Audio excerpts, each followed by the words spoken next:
साम्राज्य सामान्यांचा असामान्य आवाज।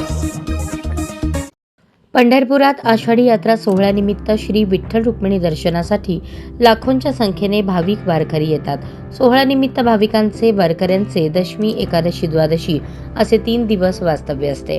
त्यामुळे वारकरी भाविकांचे आरोग्य चांगले राहणे गरजेचे आहे। याकरता पंढरपूर नगरपालिका स्वच्छता मोहीम राबवत आहे। मात्र शहरातील व्यक्ती, दुकानदार, व्यावसायिक, मठधारक, किरकोळ विक्रेते रस्त्यावर कचरा टाकणे, कचरा जाळणे, उघड्यावर लघुशंका करणे, सार्वजनिक ठिकाणी थुंकणे, उघड्यावर मलविष्ठा, मूत्रविष्ठा करणे, शौच करणे टाळावे, अन्यथा दंडात्मक कारवाई करण्यात येईल अशा सूचना मुख्याधिकारी महेश रोकडे यांनी दिल्या आहेत। पंढरपूर नगर परिषदेने जाहीर सूचनेद्वारे आवाहन केले आहे की 8 एप्रिल 2016 अन्वये घनकचरा व्यवस्थापन नियम लागू केला आहे।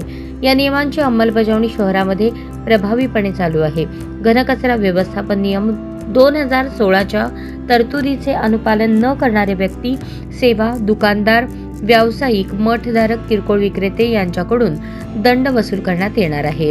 दंड वसूल करण्यासाठी आरोग्य निरीक्षक, मुकादम, प्राधिकृत केलेले कर्मचारी यांना अधिकार देण्यात आले आहेत।